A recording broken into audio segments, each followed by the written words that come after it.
ओम शांति। आज प्यारे मीठे भगवान की मीठी मुरली मंथन की डेट है 9 जुलाई 2021। तो आज मीठे बाबा ने हमें कौन सी बड़ी समझानी दी, उसे हम शॉर्ट में अभी सुनते हैं कि आज की इस प्रोग्राम में क्या क्या बाबा ने टिप्स दिया है हमें। तो बाबा ने कहा कि तुम्हारी बिगड़ी को सुधारने वाला, तकदीर बनाने वाला एक मैं हूँ, जो तुम्हें नॉलेज देकर तकदीरवान बनाता हूँ। तुम बच्चों को रूहानी भट्टी का एक कायदा है, याद की यात्रा में बैठो। फिर बाबा ने बोला कि बाबा अक्षर कितना मीठा है। शिव पिता से सभी आत्माओं को वर्षा मिलता है, पूरा आधा कल्प रावण राज्य चलता है। फिर पढ़ाई पर बाबा ने बताया कि दुनिया की पढ़ाई और अभी अलौकिक पढ़ाई में क्या अंतर है। साथ साथी तो सभी पढ़ते आए, लेकिन अंत में सिर्फ एक अक्षर ही काम आएगा। कल्प के अंत में संगम युग पर मैं आता हूँ। त्रिमूर्ति का चित्र में ब्रह्मा बाबा के चित्र को देखकर सभी मूझते हैं। सदा साथीपन की स्मृति द्वारा अनुभव करो शिवमय शक्ति स्वरूप कंबाइंड बनकर, और निर्विघ्न व एक रस स्थिति का अनुभव करने के लिए एकाग्रता का अभ्यास करो। चलिए इसे हम डिटेल में समझते हैं कि भगवान हमें आज कैसे समझा रहे हैं और हमसे क्या चाह रहे हैं। बाबा ने कहा, मीठे बच्चे, तुम्हारी बिगड़ी को सुधारने वाला अर्थात तकदीर बनाने वाला एक मैं हूँ, जो तुम्हें नॉलेज देकर तकदीरवान बनाता हूँ। भगवान तकदीरवान तो बना रहे हैं, आ भी गए हैं, लेकिन ईश्वर दिखते नहीं हैं। हाँ, इसका अर्थ है कि अभी मन में व्यर्थ और नकारात्मक संकल्पों का बोझा बहुत है। अनुभव नहीं हो रहा, ज्ञान कर रहे योग करके उतना अनुभव नहीं हो रहा। इसका कारण है कि मन पर भी व्यर्थ नकारात्मक संकल्पों का बहुत बोझा है। इसलिए ज्ञान मनन चिंतन से सकारात्मकता बढ़ाएं, पॉजिटिविटी को बढ़ाएं अपने जीवन से। इससे भगवान को अपने तीसरे नेत्र से देखना हमारे लिए आसान हो जाएगा, क्योंकि सकारात्मकता ही प्रत्यक्षीकरण क्षमता को बढ़ाती है। जितना हम सकारात्मक रहेंगे, पॉजिटिव रहेंगे, तो ईश्वर को प्रत्यक्ष करने में बढ़ चढ़ कर हिस्सा लेंगे। ये प्रश्न है, तुम बच्चों की इस रूहानी भट्टी का क्या कायदा है? तो कायदा बाबा ने बताया कि याद की यात्रा में बैठना, तो उसमें कभी इधर उधर के ख्यालात नहीं चलाने हैं। एक शिव पिता को याद करना है। अगर बुद्धि इधर उधर भटकती है, झुटका खाते रहते हैं, उबासी देते हैं, इसका मतलब वही बात है, मन में व्यर्थ और नकारात्मक संकल्पों का अभी भी बोझ है, जिससे हम वातावरण को खराब कर देते हैं, अपना ही नुकसान करते हैं। तो उससे हमें बचना है। आज की मुरली का गीत भी है कि दिल का सहारा टूट न जाए, बन के नसीबा फूट न जाए, क्योंकि भगवान नसीब बनाने आए हैं। अभी भी हम मन में व्यर्थ संकल्प और नेगेटिव विचारों का ही बोझा रखें तो क्या होगा? सब कुछ बना कर भी हम बिगाड़ ही लेंगे अपना।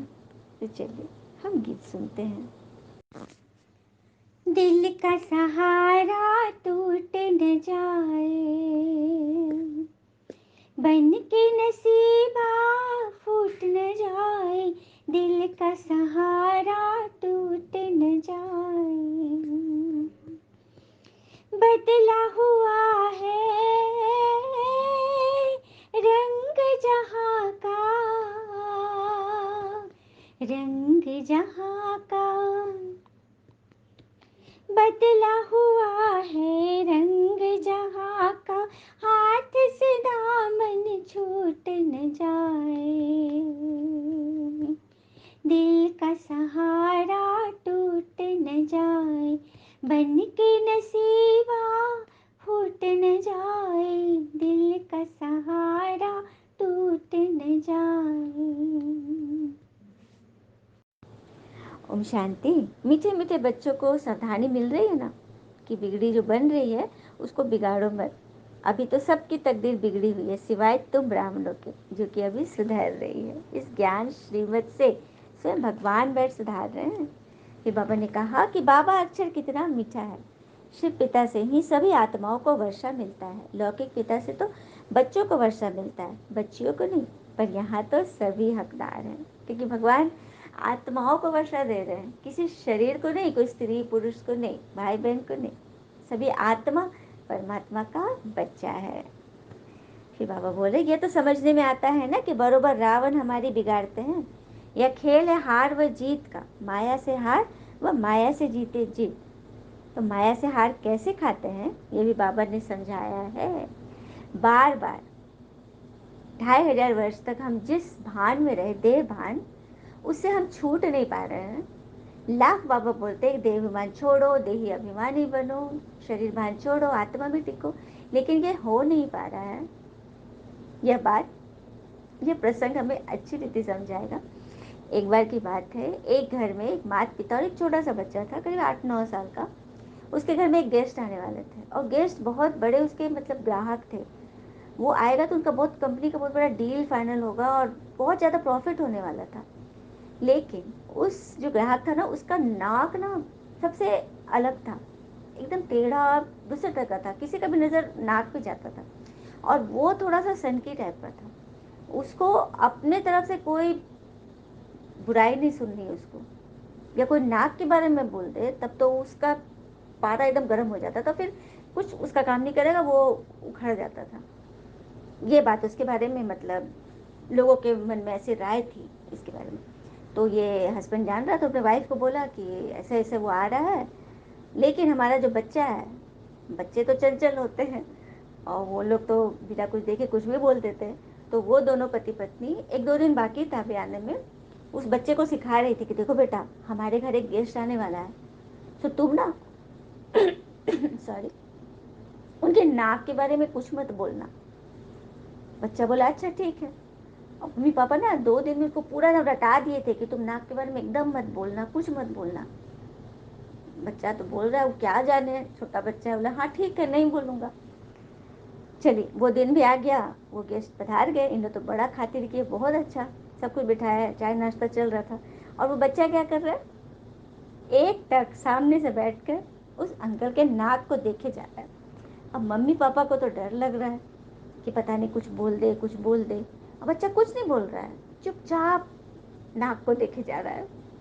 अब उस व्यक्ति को भी ऐसा लग रहा है कि कोई सामने से बैठ के उसको ऐसे देख रहा है, लेकिन कुछ बोल नहीं रहा है, तो भी कुछ नहीं, चलिए बातचीत में अपना हो रहा है। करते करते चलिए डिनर, लंच का भी समय आ गया, लंच भी हुआ, खाना पीना बहुत अच्छा बनाया था, सब कुछ वो तारीफ भी कर रहा था, अच्छा लग रहा था उसको। लेकिन वो बच्चा तो बस उनके नाक को ही देखे जा रहा है। फिर शाम का समय हुआ, चाय का समय हुआ, चाय बनाने वाइफ गई, बच्चा वही काम कर रहा है, हट ही नहीं पा रहा है, मम्मी पापा लोग इशारे कर रहे हैं लेकिन नहीं समझ रहा है उसको। फिर शाम हुआ, चाय आई, तो मम्मी वो लीकर वाला वो बनाने वाला था, अलग से चीनी और दूध डालने वाली चाय। तो मम्मी चाय में जब चीनी डालना था, तो उस सज्जन से पूछती है कि सर आपके आपके नाक में कितनी चीनी डालूं। लीजिए, बच्चे ने तो कुछ नहीं किया, लेकिन उसकी मम्मी ने सब गुड़ गोबर कर दिया, और वो व्यक्ति एकदम उठकर एकदम खड़ा हो गया, चला गया। तो देखा क्यों हुआ ऐसा, क्योंकि जो काम हमें नहीं करना था, हमारा सारा ध्यान उसी पर फोकस था। बच्चे ने तो कुछ भी नहीं कहा, लेकिन गलती बड़े नहीं करते। तो वही बात है, देह अभिमान को छोड़ना है तो सारा समय हमारा उसी पर रहता है ध्यान, उसी पर रहता है ध्यान, और वो छूट नहीं रहा है क्योंकि दिमाग में वही चल रहा है। तो किसी चीज को छोड़ना है ना, तो उसको पकड़ के मत रखो, उसके लिए चिंतन की दिशा को बदल दो, दूसरी तरफ देखो। जब आपको बोल रहे हैं देही अभिमानी, तो उस तरफ देखो, उसको छोड़ दो, नहीं तो हालत वैसी ही होगी। आई बात समझ में? फिर बाबा कह रहे कि पूरा आधा कल्प रावण राज चलता है, 1 सेकंड का भी फर्क नहीं हो सकता। तो राम राज की स्थापना व रावण राज्य का विनाश अपने अपने समय पर एक्यूरेट चलता है। मतलब ये सब ड्रामा में नूंद है। कैसे आधा कल्प राम राज चलता है, सत्य त्रेता, फिर आधा कल्प रावण राज चलता है, एक्यूरेट अपना ड्यूरिंग पार्ट उसका वही है। फिर बाबा ने पढ़ाई पर बताया कि पढ़े लिखे को नक्शा देख समझ आता है कि अमेरिका व लंदन किस तरफ है। जो पढ़े लिखे हैं वो लोग मैप देख करके अपना बता भी सकते हैं, समझ भी जाते हैं। तो उस पढ़ाई से बुद्धि का ताला खुलता है, पर स्थूल रूप से। हुँ? बाकी इस सॉरी, बाकी इस पढ़ाई से आत्मा के सूक्ष्म संस्कार बदलते हैं, जिससे ही ज्ञान का तीसरा नेत्र कहा जाता है। आई बात समझ में? लौकिक पढ़ाई से हमारी बुद्धि का कपाट खुलता है, लेकिन स्थूल रूप से हम दुनिया के इन आंखों से जो चीज़ देखता है ना, दिखता है उसके बारे में समझ जाते हैं। लेकिन बाबा की पढ़ाई से, इस ज्ञान से हमारी आत्मा के सुख संस्कार खुलते हैं, जो तीसरे नेत्र के रूप में कहा जाता है। इसी को तो कहते हैं ज्ञान का तीसरा नेत्र। बाबा हमें टाइटल देते हैं ना, त्रिनेत्री, त्रिकालदर्शी, ये राज है। फिर बाबा ने एक मुख्य बात धारण कराई, यहाँ पे जो होता है, जो अंत में काम आती है। जबकि मनुष्य आदि तो शास्त्र आदि बहुत पढ़ते हैं, मगर अंत में सिर्फ एक अक्षर कह देते कि राम राम कहो। ऐसे नहीं कहते कि वेद शास्त्र सुनाओ पढ़ो। तो सारा जीवन जिस चिंतन में रहेंगे, अंत में वही तो याद आएगा। बाबा कह रहे कि यहाँ पर तुम्हें एक बात पक्की कराई जाती है, जो कि दुनिया में नहीं कराई जाती। दुनिया में तो शास्त्र आदि बहुत पढ़ते हैं, रामायण महाभारत पढ़े, बहुत कुछ जानते हैं, लेकिन लास्ट समय जब होता, अंतिम समय, तो कहते हैं राम राम कहो। ये कोई नहीं कहता है कि अभी वेद शास्त्र सुनाओ, गीता सुनाओ, नहीं। उस वक्त सिर्फ एक अक्षर बोलते हैं, राम राम कहो। तो सारा जीवन जिस चिंतन में रहेंगे, अंत में वही याद आएगा ना। अंत में यदि नहीं प्रैक्टिस करें कि राम राम की प्रैक्टिस करें, तो वो अंत में नहीं होगा। इसीलिए बाबा हमें यहाँ याद करा रहे हैं कि एक शब्द, मन मना भव, अपने मन को ईश्वर में लगा के रखो। हर एक काम में ईश्वर की याद, तो वो प्रैक्टिस करोगे ना, तो अंत मति सो गति होगी। नहीं तो क्या होगा, कोई अपने गुरु को याद करेगा, कोई अपने देश संबंधियों को, कोई कृष्ण को, कोई राम जी को। हाँ, तो इन देहधारियों को याद करोगे तो बस खेल खलास। तो भगवान हमें बस एक बात बैठ समझाते हैं कि अपने को आत्मा समझ, मुझे याद करो, तो अंत मति सो गति हो जाएगी। फिर बाबा ने कहा कि मैं कल्प के अंत में संगम युग पर आता हूँ। बाकी उन्होंने तो कल्प अक्षर छोड़ युगे युगे लिख दिया है। सन्यासी आदि भी कहते हैं कि इन्हों के चित्र सब कल्पना है, परंतु यह कल्पना की तो कोई बात ही नहीं है। ये भी बहुत बड़ी बात है। बाबा कहते हैं मैं कल्प के अंत में, जब चारों युग खत्म होता है ना, तो संगम युग पर आता हूँ। संगम युग अर्थात कलयुग लास्ट और सतयुग के मध्य का समय, बीच का समय, संगम अर्थात मिलन का युग, संगम युग, जब परमात्मा आते हैं धरती पर। लेकिन शास्त्र में तो लिख दिया गया है परमात्मा युगे युगे आते हैं। युगे युगे आते हैं, तो सतयुग और त्रेता के, सतयुग खत्म हुआ, एक युग, तो परमात्मा आ गए। तो सतयुग में 16 कला और त्रेता में 14 कला, तो परमात्मा आकर फिर 14 कला कर दिए। तो ग्लानि हो रही ना भगवान की, भगवान आकर क्या करे, और ही गड़बड़ करे। फिर त्रेता के बाद आया द्वापर, उसके युग के बीच में आया, तो त्रेता में 14 कला और द्वापर में 8 कला। तो परमात्मा का ज्ञान सुनाई, फिर 8 कला कर दिए। अब द्वापर के बाद कलयुग, कलयुग में तो कोई कला ही नहीं। तो युगे युगे कहना बिल्कुल रॉन्ग है। परमात्मा तभी आते हैं जब पूरा युग बीत जाता है। कल्प के अंत में, चारों युग का एक कल्प होता है, 5000 वर्ष जब पूरे होते हैं, तब परमात्मा आते हैं ड्रास्टिक चेंज करने के लिए। मतलब नर्क को सीधे स्वर्ग में बदलने परमात्मा आते हैं। इसमें उनकी महिमा है। यदि युगे युगे कहती है तो उनकी ग्लानि है कि और ही मनुष्य गिरते जा रहा है। इस बात को समझाना है। और फिर यदि कोई कहता है, सन्यासी आदि भी, कि हम लोगों के चित्र, ब्रह्मा कुमारी के चित्र एक कल्पना मात्र है, तो इस पर भी समझाना है कि कल्पना वो चीज़ होती है जो कि बस देखे कि हम परी हैं, हवा में उड़ रहे हैं, हम विदेश जा रहे हैं, हम ये कर रहे हैं, जिससे कोई प्राप्ति नहीं हो रही, वो कल्पना है।